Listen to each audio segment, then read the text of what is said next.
interesting little couple developments we wanted to track for you on the Joe Rogan front. So, of course, we went through the whole thing yesterday. The very latest development was that Spotify sent out this sort of like angsty, soul-searching email to their employees. The long and short of it is, we're going to keep having conversations and thinking about how we can do better, but we don't believe that canceling Rogan is the way to approach this. Okay, great. So they put that's their marker that they've put down on the table. So Rumble, sensing a little opportunity to make some news for themselves, throws this piece on the table. Hey, Joe Rogan, we're ready to fight alongside you. See the note from our CEO, and it says, Dear Joe, we stand with you, your guests, and your legion of fans in desire for real conversation. We'd like to offer you 100 million reasons to make the world a better place. How about you bring all your shows to Rumble, both old and new, with no censorship, for $100 million over 4 years.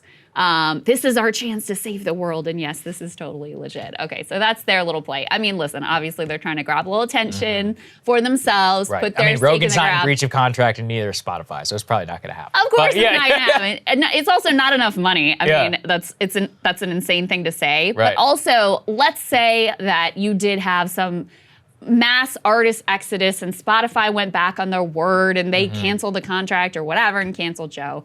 It would be ridiculous for him to go exclusively with anyone. Yeah. I mean, he doesn't need to, right? And that was always the thing. He got big on the open system. Yes, and that open system meant that he was much more protected because ultimately the only pressure point was him. He wasn't going to censor himself. And so it was only when you got these other entities and other corporations involved. And yes, Rumble appears to be very committed to an anti-censorship stance, but why would you go with anyone when you could obviously just go on your own and make more money than the 100 million that they're offering here and have complete freedom, which is, in my opinion, much, much more important. I also looked it up. Rumble's valuation is at 500 million. So I was like, do they even have the cash? Because usually these valuations are like 10 times what you've raised. So it's like, so they only have $50 million in cash. They probably where's the cash coming from? Who is behind It's actually, Rumble? To our previous segment, Peter Thiel. Not only Peter Thiel, also JD Vance. They're both big investors in the company. I mean, it's very possible that they have someone like Peter Thiel who's like, I'll give you money. If he'll do it, then sure.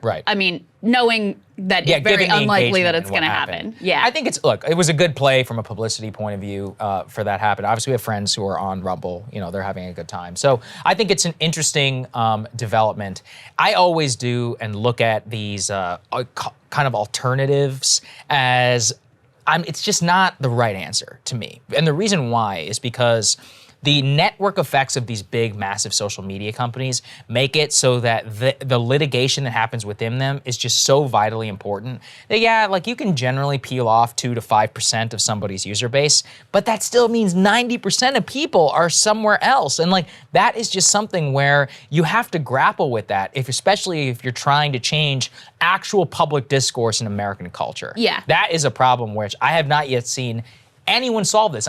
This is no disrespect to Rumble. This is actually more of not even a defeatist attitude, but a recognition of okay, in the internet, there really is generally one winner in a space. You can't solve this. That's just how it works. You can't solve this with a private company play. I don't think so. It's just not possible. You need government policy. I mean, that's the only way you need antitrust, you need regulation, or you need to nationalize these companies that are effectively now the public square.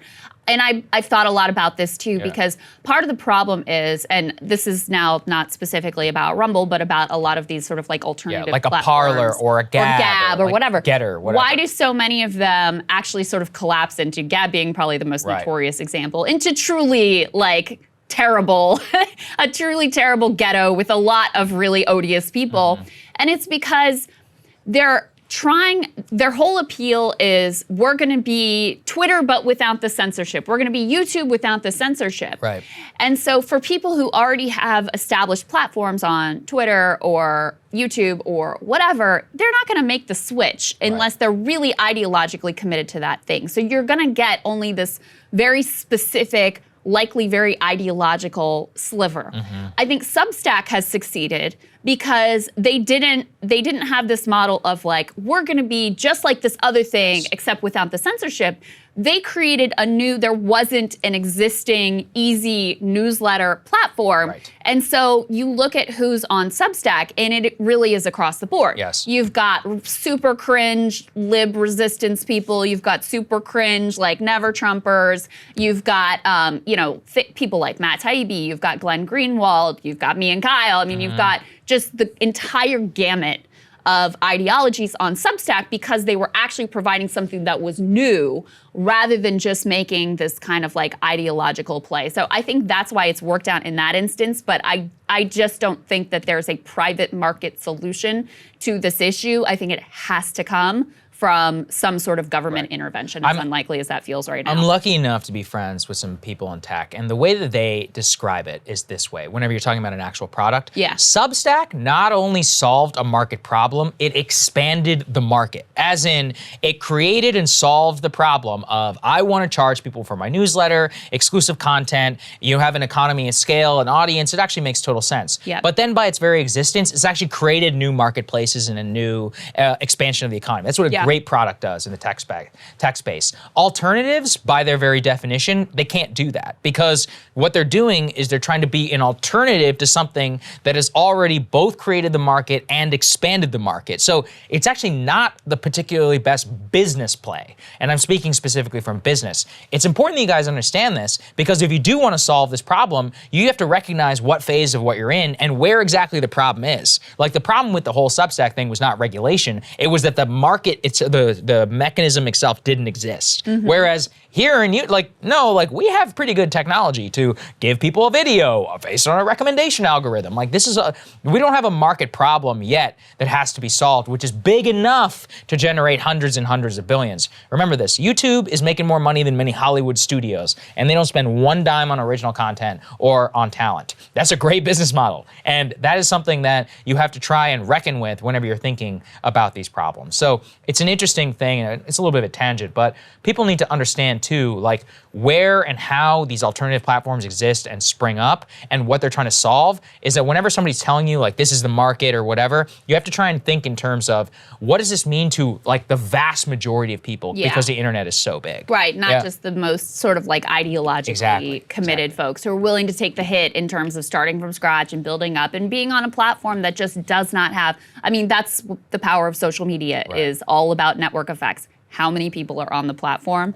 And so, that's why I think a lot of these plays don't work out when they don't have a unique value proposition. I think Call-In could, because it's different. Because it's new. It has its own new functionality. It has its own new thing. People seem to really like that direct engagement for their audience. Anyway, we'll see that as a tangent. Hey guys, thanks so much for watching. That's right. Just as a reminder, you can become a premium subscriber today. Watch the full show completely uncut. Our reactions to each other's monologues. You get to listen to it. You get to ask us questions. All that good stuff. Link is right there in the description or at breakingpoints.com. Best of all, great way to say screw you to the mainstream media.